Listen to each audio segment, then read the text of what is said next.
Fall of Severodonetsk is Russia's biggest victory since Mariupol. Fall of city after weeks of street fighting transforms the battlefield in the east of Ukraine to Moscow's advantage.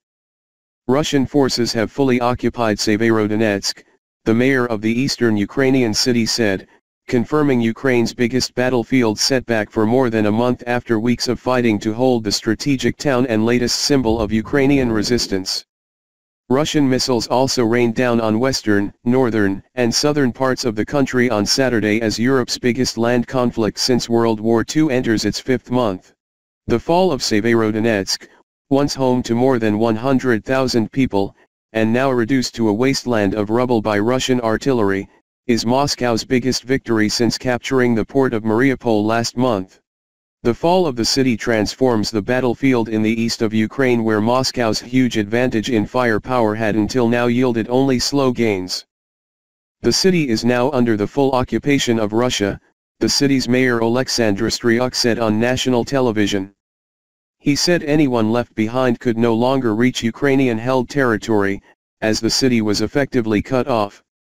Russian Defense Ministry spokesman Igor Konashenkov said Ukrainian attempt to turn the city's Azot chemical plant into another center of resistance had been thwarted.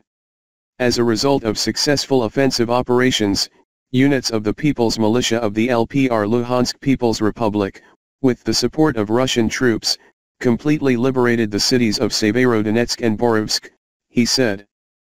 Tactical regrouping. The head of Ukraine's military intelligence agency described the fall of the city as a means for Ukrainian forces to regroup from Severodonetsk to higher ground in neighboring Lysychansk. The activities happening in the area of Severodonetsk are a tactical regrouping of our troops. This is a withdrawal to advantageous positions to obtain a tactical advantage, said Kyrylo Budanov, head of defense intelligence of the Ministry of Defense of Ukraine. Russia is using the tactic it used in Mariupol, wiping the city from the face of the earth, he said. Given the conditions, holding the defense in the ruins and open fields is no longer possible. So the Ukrainian forces are leaving for higher ground to continue the defense operations.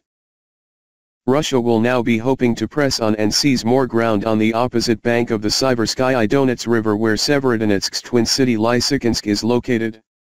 Ukraine will also hope that the price Moscow paid to capture the ruins of Severodonetsk will leave Russia's forces vulnerable to a counter-attack in coming weeks.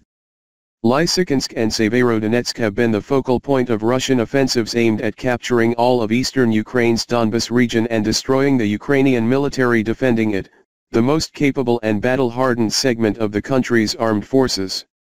The two cities and surrounding areas are the last major pockets of Ukrainian resistance in Luhansk province, 95% of which is under Russian and local separatist control. Russians and separatist forces also control about half of Donetsk, the second province in the Donbas.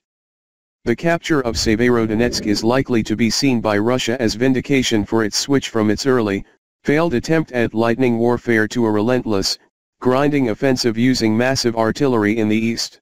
The retreat from Severodonetsk also brings Moscow close to full control of Luhansk. Al Jazeera's Charles Stratford reporting from the capital Kiev said the withdrawal from Severodonetsk leaves Ukrainian forces in control of just one remaining city in Luhansk. The big question now though is whether the Ukrainians can hold on to Luhansk. Having seemingly lost control of Severodonetsk, there is only one more city in the Luhansk region that the Ukrainian forces still control, Stratford said. This is being described fundamentally as the, potentially, biggest defeat for Ukrainian forces since Mariupol last month, he said. Ukrainian officials said that they were pulling troops back from Severodonetsk to avoid being surrounded by the Russians, who had crossed the river in force in recent days and were advancing on Lysychansk on the opposite bank. Serhiy Haidai, governor of Luhansk, said Russian forces had attempted to enter and blockade Lysychansk. Moscow says Luhansk and Donetsk, where it has backed uprisings since 2014, are independent countries, and has demanded Ukraine cede the entire territory of the two provinces to separatist administrations.